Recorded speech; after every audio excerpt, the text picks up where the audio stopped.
What's up, guys? Welcome into episode 107 of the Missed Call Podcast. This is Cub Wood, and as always, I'm here with Sauce Sartori, and today's very special guest, close friend of mine, former classmate, Ze'Veyon Furcron from SIU. Thanks for stopping by, Z. Yo. How we doing? Doing good. This is something that's has been a long time coming because we were going to do this Monday, then we had to reschedule. We were going to do this Tuesday, then we had technical difficulties, and now we're finally here. We're doing it. We're doing it right. As we said, we were going to get it right for today. So we're very excited to have you on. We're very excited to talk some SIU football, and we're excited to talk to the man himself, Big Z. Yes, sir. So, I guess we could start. You're at SIU now. Obviously, college football has been one of those sports that has been talked about as being like a for sure this is going to happen in regards to the coronavirus and everything like that. What's going on down at SIU? How are you guys prepping for what might be somewhat of a different season? So we've been getting ready the same way. Obviously, workouts have been different. We've been kind of having to do our own thing. Mm-hmm. And just on June 20th, we had voluntary workouts were able to start. So they bring like a certain group of guys back. So they brought 35 guys back on the 20th, and they had to self-quarantine for 9 days. And throughout that 9 days, they get tested. They take like informational meeting classes and stuff like that, temperature checks, all of that throughout that 9 days. And then once they get tested, get the results back, all the guys tested negative. So that was a good thing. And they were able to start their voluntary workouts that next Monday. So then on July 5th, when I go back, it'll be the same process, 9-day process. You have your temperature checks, your informational meetings, and all of that stuff, and then you get tested and wait for the results to come back, and then go from there.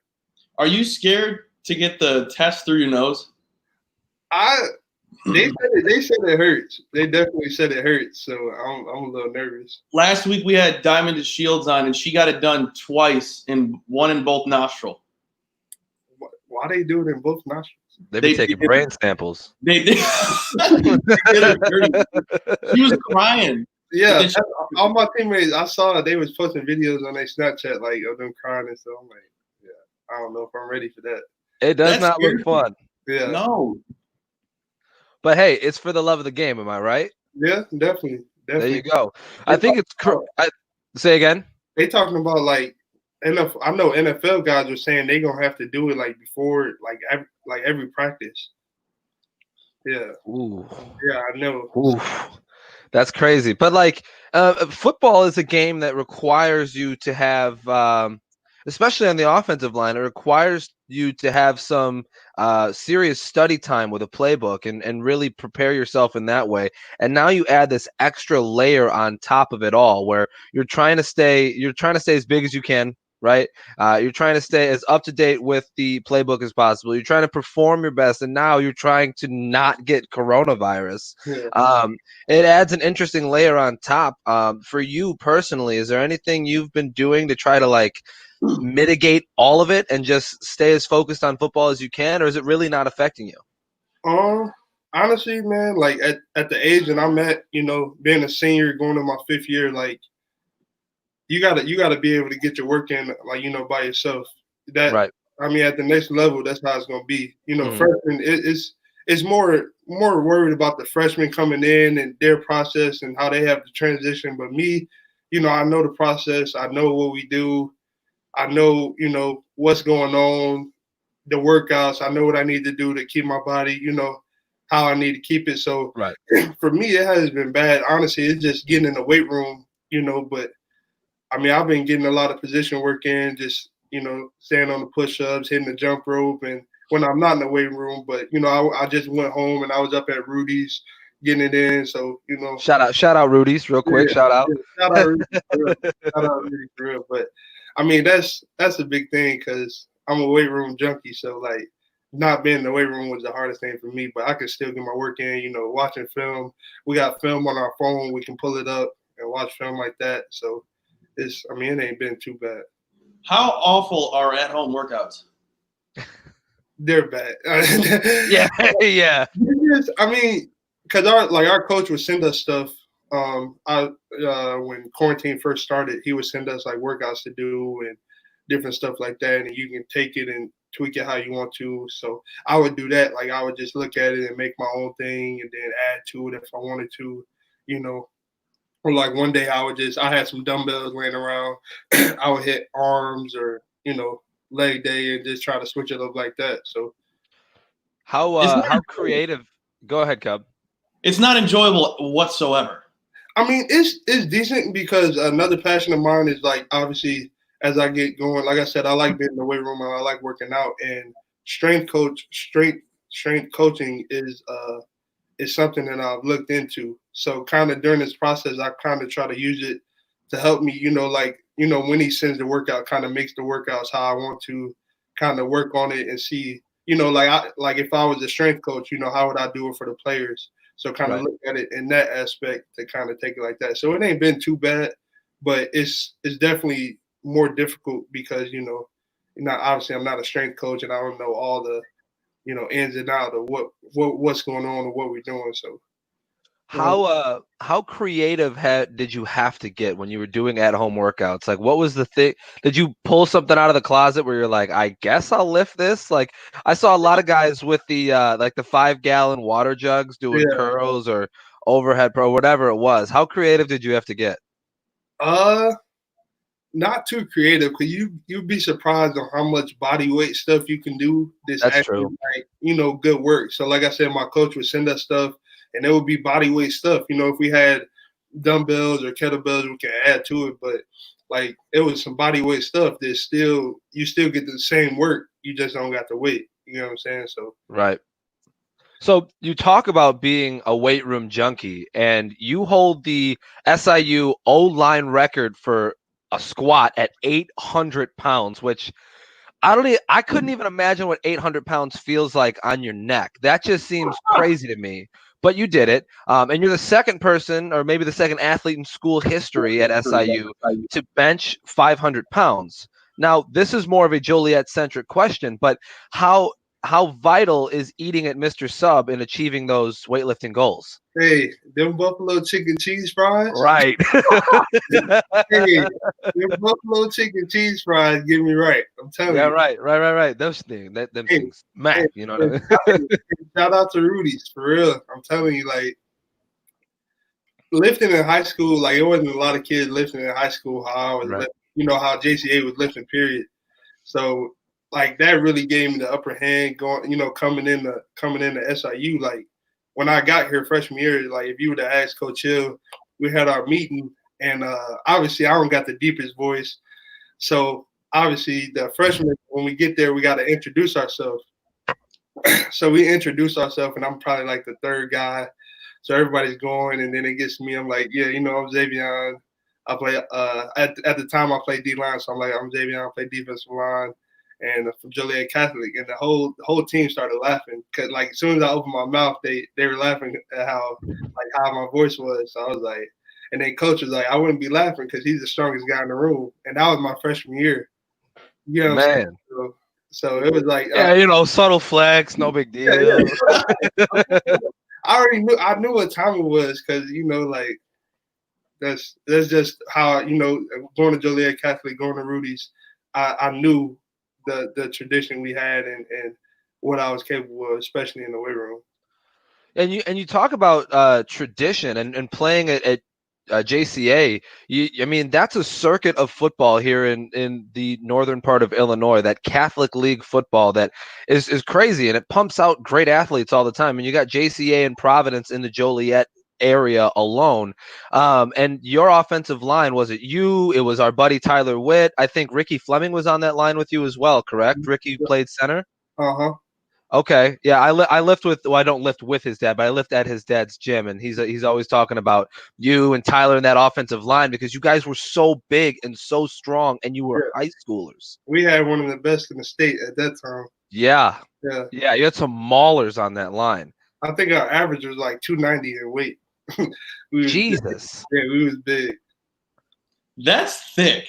Yeah. And you had me and Witt next to each other. You had Witt at left tackle, me at left guard, Ricky at center. You had Raber at right guard, and then you had Emerson at right tackle. That was, man. Yeah. They also play college ball, don't they? Emerson does. Raber didn't, but Ricky and Ricky doesn't anymore. But me, Witt, Ricky did, and Emerson did too. So. Well, and I mean that's 60%. I mean, technically it's 80% because Ricky played a little bit too. So 80% of that offensive line went on to play college ball. That's scary, and that's the type of thing that you run into in those Catholic League games. I just think it's crazy just how good the football circuit is in Northern Illinois and how bad the college teams in Illinois are. Not SIU. Not SIU. Yeah. No, I would never slander. I would never slander SIU. Much love for the Salukis. But I mean, you look at like the Big Ten schools in Illinois, for example. The Illini had an all right year last year, right? They took down Wisconsin, but and Northwestern was just absolute garbage. But a lot of that talent finds a way to leak out of the state. Mm-hmm. Like was it Miles Boykin? Miles Boykin was great for Providence. And then he left the state to go play for Notre Dame, and now he's in the NFL. I mean, that's a talent that if it's on a team here in Illinois somewhere, that's good. Yeah, it's good for the state. Mm-hmm. So Z, going off of you talking about Rudy's and how you lift heavy over there, what's the difference between your strength conditioning coach at SIU compared to Rudy? Honestly, we go, like you can see, we go heavy at in college too, but Rudy, I would say it's more old fashioned. Yeah, it's definitely more old fashioned. The gym, and you got the metal weights, and it's like I can go to school and lift 315 with the rubber plates, and then come to Rudy's and lift 315, and it's like, damn, these weights didn't feel this heavy, But it's just like, obviously in college you got more resources, more better equipment and all that. But honestly, I mean, we go heavy. We do the basics of the same stuff, but it's just a little more in depth in college. But Rudy's trying to become slightly new school, isn't he? I know he's got slightly renovated areas in the new gym, but it's still very old. Yeah, He's trying to do the new school thing, but it ain't really, it's Rudy, so you can't ask for much. Right. You know what to expect when you get in there. It's a throwback, old school type of gym, and that's exactly what it is. You know what I mean? Instead of pre-workout, they drink black coffee over there. Cigarettes. Oh my God! They rip cigs in between reps. It's just how it goes. You know what I mean? So you, like we said, in high school, played offensive line. When you got to SIU, you transitioned over to the other side of the ball. We're playing defensive line, and then inevitably made the switch back to the offensive side of the ball again. We're kind of curious, obviously it's the two clashing sides in a football game, right? You guys probably clash the most of any other positions, the offensive line and the defensive line. Some techniques are the same, some techniques are different. How does the footwork and the technicalities of being an offensive lineman translate into being a defensive lineman, and the inverse? Honestly, like playing O-line, D-line in high school is way different than playing it in college. Really? I didn't realize how technical offensive line was, like in O-line, I mean, in high school, you can get away with just being strong and just out muscling people.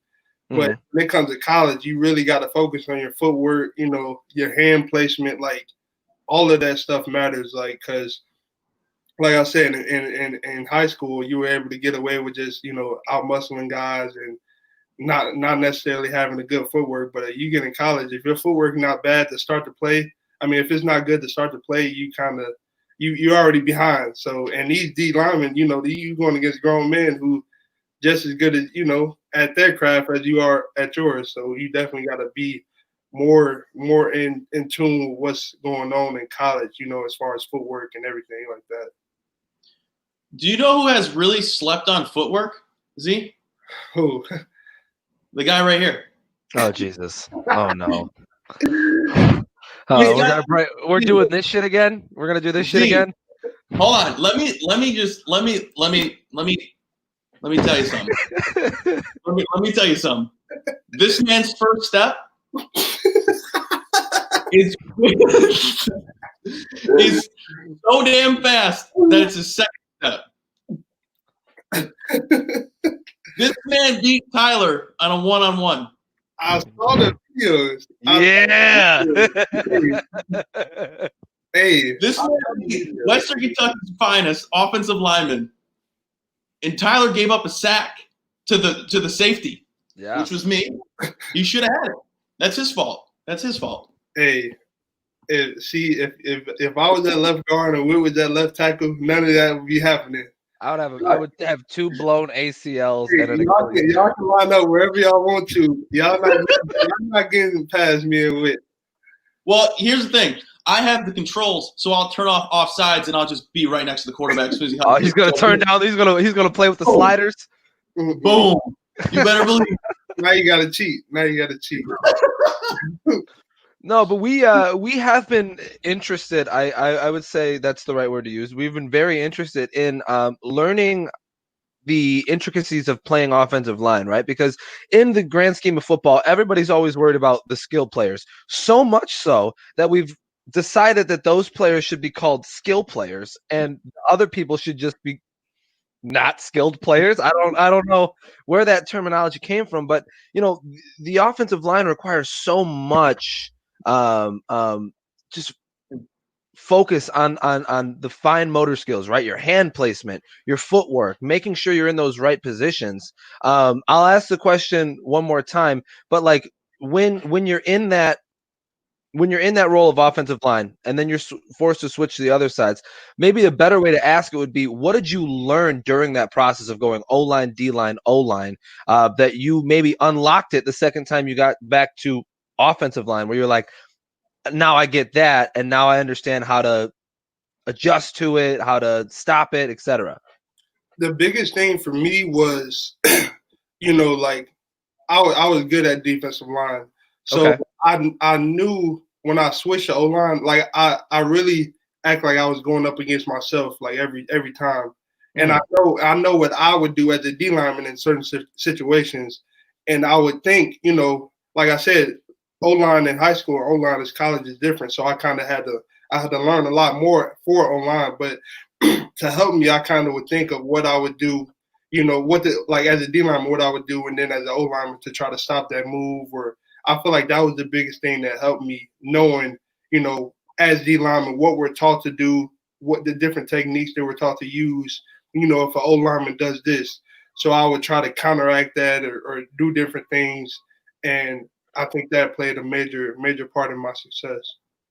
Which side came easier to you? D-line is more. It's just more free. Like it's right. Like the footwork. You don't have to be as technical. As like O-line is. Pick up, put down with the right foot, step with the left foot. D-line, you just playing. Go get the ball. You know what I'm saying? Of course, you got the hand placement and snatch and all that, but it's at the end of the day, you gotta go get the ball. Yeah, it's more of a free flowing. There is technique to it, but less of a technique. You could just kind of throw them hands and get going. Yeah. Right. So you guys had this past NFL draft. You had your teammate Jeremy Chin get drafted in the second round of the draft. I'm curious. I asked Blake this question. I'll ask you the same question. How big is that for the program? And do you think, with Jeremy going so high, do you think that more eyes are now on the SIU football team? Yeah, definitely. I mean, between that and the season we had last year, and we've had guys get picked up, every year. Right. And so, not necessarily drafting as high as Chin, but it's still guys getting noticed, scouts coming through, So, that's definitely helped a lot. But as far as the team, we had a lot of success last year, and we got a lot of older guys coming back. So I think that'll bring a lot of eyes too. So. Well, you talk about success last year. Your offensive line paved the way for the 12th ranked rushing offense in the FCS, which is nothing to bat an eye at. That is phenomenal stuff. And I don't know how much of the offensive line is coming back, but you're coming back, which is enough for any running back, I would say, to get that 1,000-yard season. I think. I'm laughing because he smirked when you gave him the compliment. Are you a compliment guy? Are you somebody who's willing to take compliments? Yeah. I felt like you got slightly uncomfortable. No, I'm good. Because there's a large number of football players that won't take compliments at all. They're just like, I got to get back to the grind. We got to work harder. There's never a compliment to be taken. No, I'll take it. So Z, what's your team's expectations for this year? Man, we're trying to win a championship. We're trying to win a championship. Simple as that. Like I said, we got older guys who've been here, since Coach Hill has been the head coach, and obviously we've had our ups and downs. Last year being a good year for us, still not good enough. We didn't make the playoffs, but this year is a really big year for us, and we got big goals, big goals.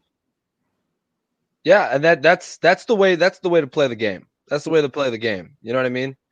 You can't. I mean, and sometimes we ask that question, and I always feel kind of silly asking it because what are your expectations for the season? Well, of course, go get that bowl. You know what I mean? Or go get the championship in your guys' case. So fucking go get it. I don't know how to end that statement, but go get that. Go after it. Go get that shit. Hey, that's what we're on this year. Right. So we've learned through previous interviews that in the trenches is maybe where the most trash is talked. Are you a trash talker? Yeah. Yeah. Yeah. Not too much. I mean, I don't know. Yeah. All it take is for me to get one pancake. Once I get that first pancake, yeah, I'm talking shit. I'm talking shit the whole game. Z says something, then they make fun of his voice. He goes, "Oh, okay. We'll just wait for the next snap. Just wait. That's all it is, for real." Right. No, when you said that, your voice isn't that bad to where like I make fun of it. It's like it's just smooth. Yeah. The team thought it was hilarious. So at least you're not. You ever seen the movie Grown Ups? I have. Yeah. When the dude walks across the pool to all the moms. He's like this big buff dude. He walks across the pool and he opens his mouth. He says, "Hey, I'm from Saskatchewan, eh?" At least you're not that guy. I'm telling you, would have thought I was like that person. The way the team like broke out laughing at me, I'm like, "Oh, okay." And it was my freshman year. I didn't know a lot of people, so I'm like, "Dang." It's like that. Yeah, that's how. All right. Okay. Cool. Do you have a go-to phrase? Like as far as what you mean, like when you're trash talking, do you have a go-to phrase? And if you can't share it, that's fine because I have a follow-up question that might be able to spark some conversation. A go-to phrase when I'm trash talking. What do you say after you pancake him? What do you say? You get in his face and just say, "Oh, it's gonna be a long day." It's a long day. It's gonna be a bad day to be a defensive lineman. Listen, if the first play I come out and I do what I want to with you, it's gonna be a long day. It's gonna be a long day. Yeah. Mm-hmm. That's awesome. So some people are very good at trash talking. Other people are not. And that's where you start to hear those crazy things that maybe somebody didn't think it through all the way before they said it. What's the craziest thing you've heard?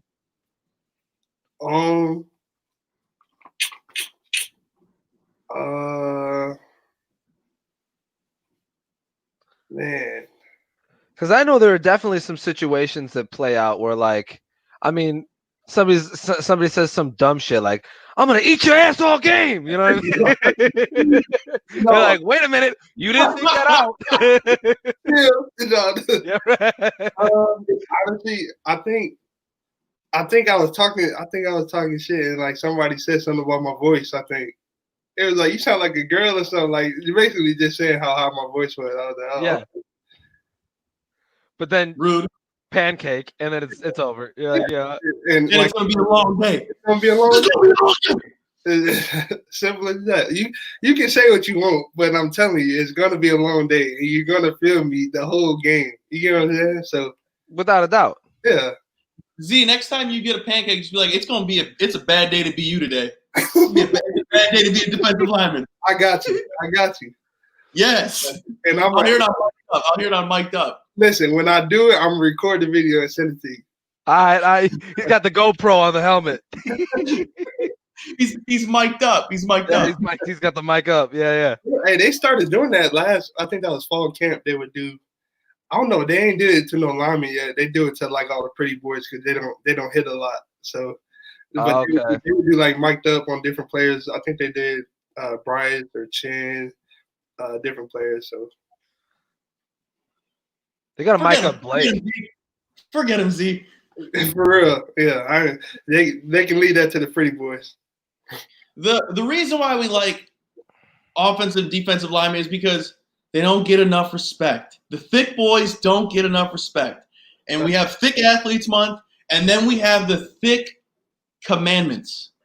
What commandments do you go by? What are your thick laws as a thick boy? So if that didn't make sense, I can clear it up. But if you get it, go ahead.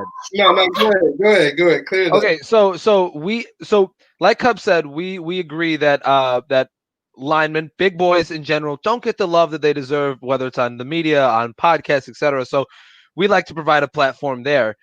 In doing so, we created the Thick Athletes Month, which is a month dedicated to men that are at least 300 pounds. Right? Yeah. From there, we created the Thick Athlete Society, which is a group of highly skilled individuals who are at least 300 pounds. And it's just a collection of really great thick athletes. And stemming from there, this is all a flow chart. If you can follow the flow chart, then we're good.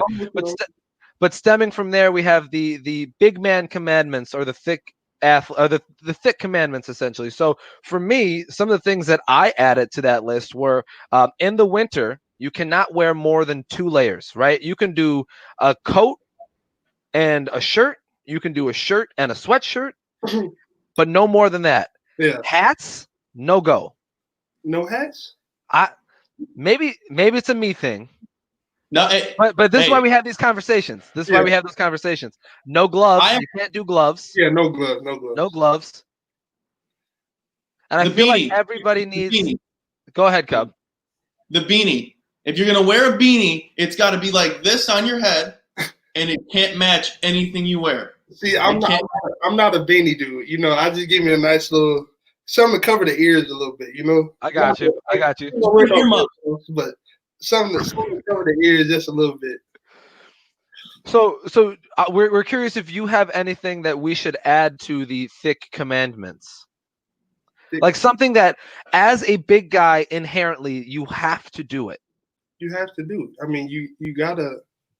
It could be food too. It could be food. It doesn't have to be clothes. You have to. I mean, you gotta have your shirt off during the summertime. You gotta like period. You know. Okay.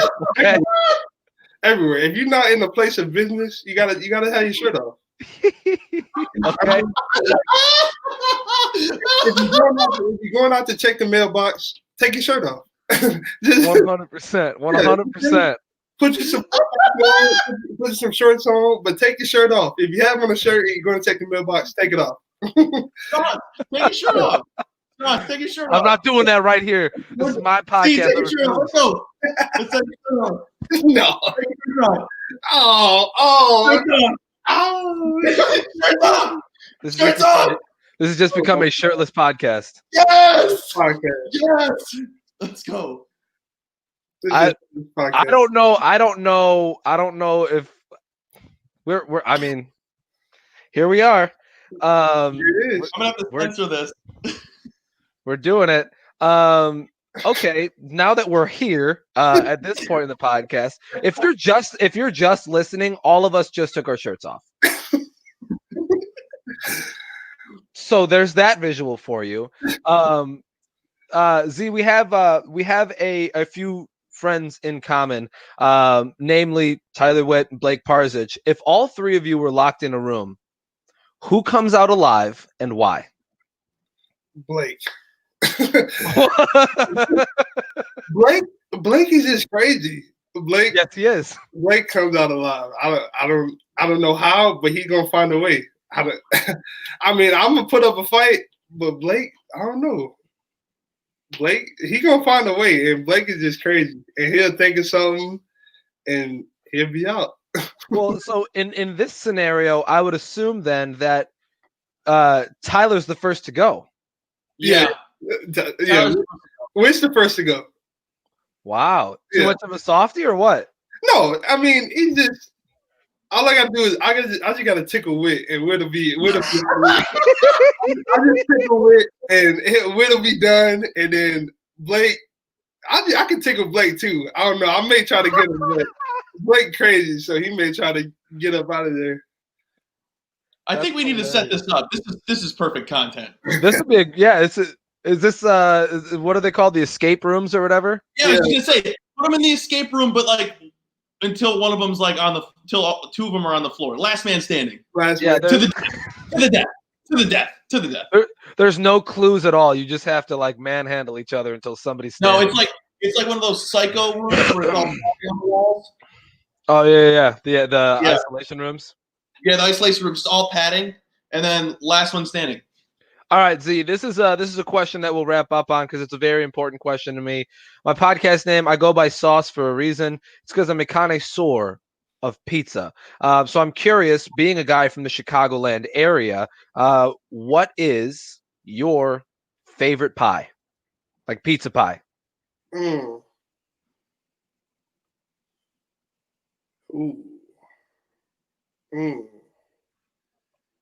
Beggars has really good pizza. Ooh, they lay it on thick too.